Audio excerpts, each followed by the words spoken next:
오늘은 생명 40일 2주차 셋째 날 훈련이 필요한 새 영역이라는 제목으로 잠시 말씀을 묵상하겠습니다. 예수님은 하나님 나라를 겨자씨와 누룩으로 비유하십니다. 겨자씨도 누룩도 모두 작은 것, 미미한 것, 아무것도 아닌 연약한 것이지만 전체를 변화시키는 상징성을 가지고 있습니다. 바로 이것이다 라고 당장 보여줄 것은 없지만 안에서 밖으로 점진적으로 성장하는 것이 바로 하나님 나라의 속성임을 우리가 알 수 있습니다.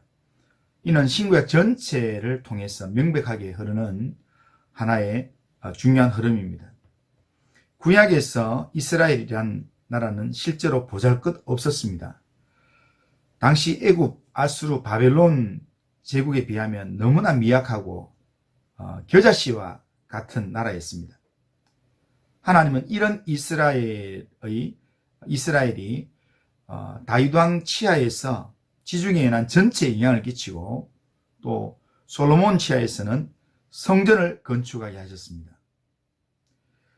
나라와 민족을 초월하여 하나님의 뜻을 펼치는 아름다운 도구로 이스라엘을 사용하신 것입니다.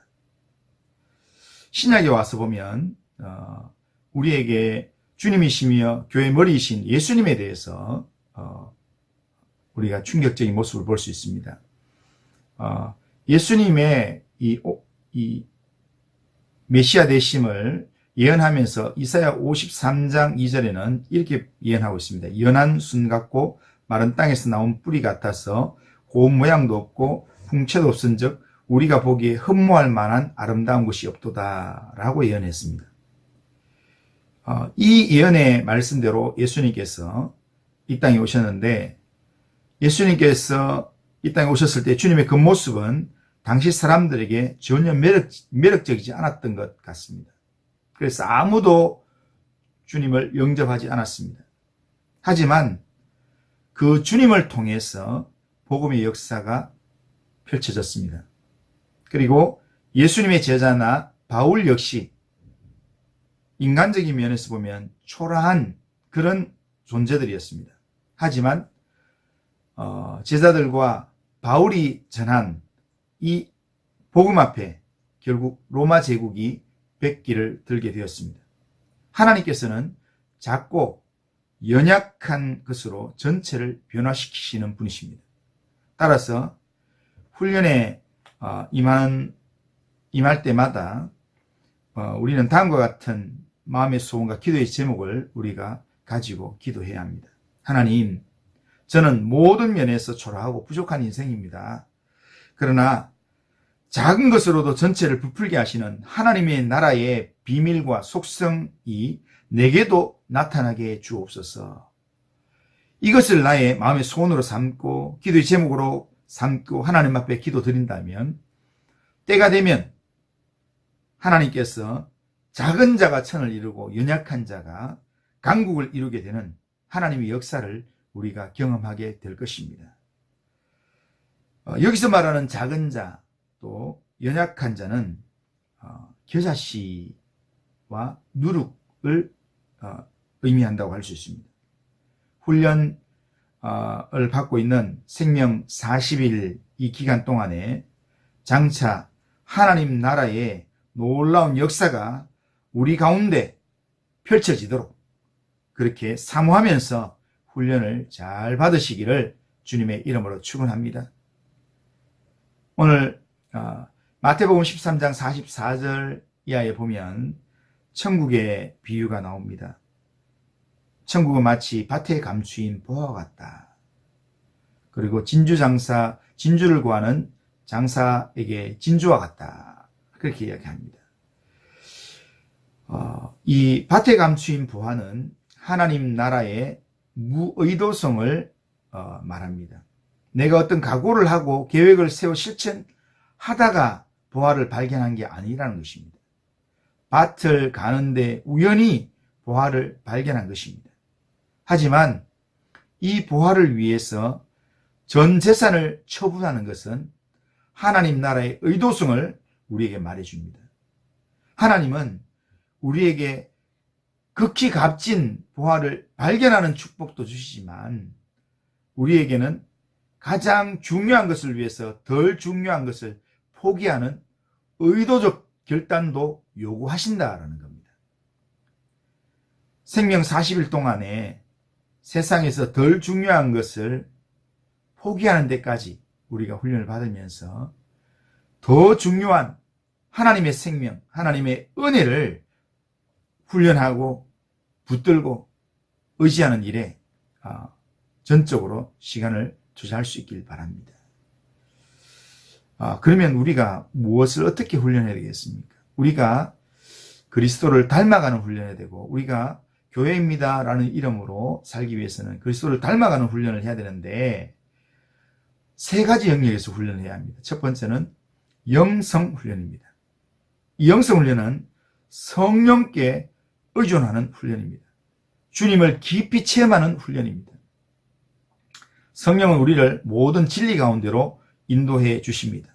따라서 우리의 훈련의 시작도 훈련의 과정도 마무리도 성령께 의존해야 합니다. 기도하더라도 주님께 더 깊이 나아가기 위해서 주님과 더 깊은 관계를 유지하기 위해서 성령을 의지하면서 훈련을 받아야 합니다.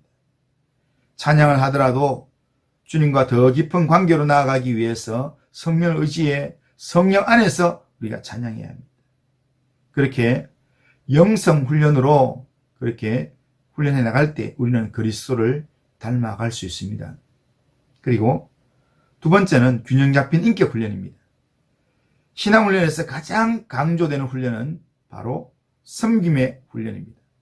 육체의 연단은 약간의 유익이 있으나 경건은 범사에 유익하다고 말씀했습니다.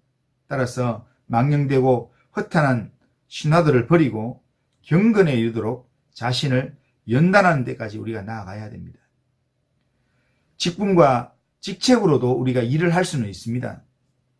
하지만 섬김의 정신을 근본으로 하지 않고 그냥 사람의 눈 따라서 내가 자리가 이렇기 때문에 하면서 섬기다 보면 나중에 탈이 날 수가 있습니다.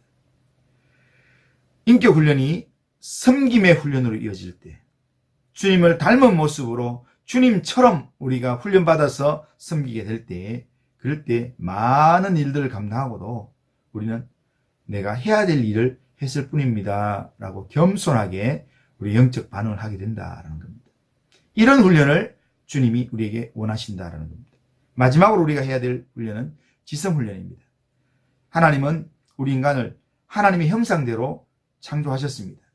그 하나님의 형상 안에는 지적인 능력도 다 포함되어 있습니다. 그리고 우리의 지식까지 하나님은 새롭게 해주셨습니다.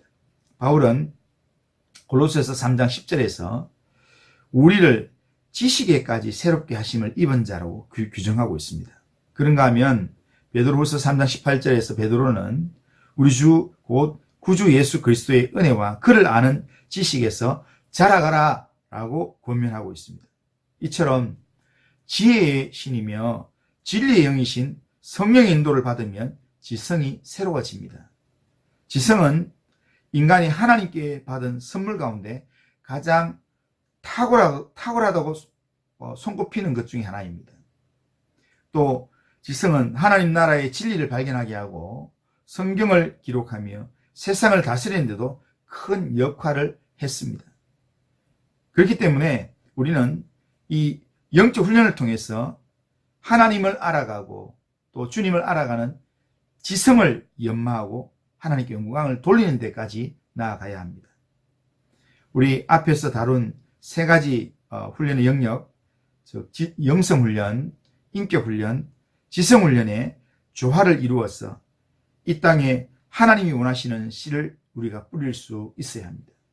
비록 지금은 겨자씨 같고 누룩 같은 존재를 할지라도 우리가 성령을 의지해서 영성훈련으로 또한 인격훈련으로 지성훈련으로 훈련을 잘 받으면서 그러면서 나아가면 우리가 겨자씨 같고 우리가 때로는 누룩 같은 존재를 할지라도 때가 되면 큰 변화를 일으키는 전체를 변화시키는 큰 역사를 이루는 일에 일꾼이 될 것입니다. 이런 일에 귀하게 쓰임받는 하나님의 백성들 다 되시기를 주님의 이름으로 축원합니다. 감사합니다.